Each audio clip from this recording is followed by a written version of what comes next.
மாதம் நிச்சயமாக அநேக ஆசீர்வாதங்களை தானித்துக் கொண்டிருக்கிறோம். ஏதாவது தடைகள், ஏதாவது குற்றங்கள், குறைவுகள், ஏதாவது இது போல கட்டுகளை நாமே நமக்கு எதிராக நம்ம நினைச்சுக்கிட்டு இருக்கிறோம். இது நமக்கு சாதகம் தானே, இது நமக்கு நல்லது தானே, இது யார் பார்க்க போதா, இது செஞ்சா இதெல்லாம் பெரிய காரியமா, இதெல்லாம் ஒரு காரியமா ஆண்டவர் எடுப்பாரா?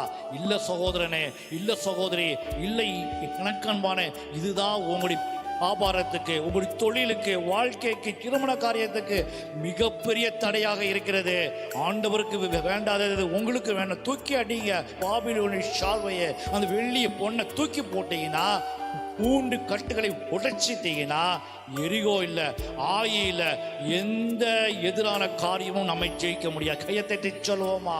அனைத்து கட்டுகளையும் உடைத்து ஆண்டவர் கொடுக்கிற கானான் தேசத்துல அருமையான சுதந்திரத்தை கொடுத்து உங்களை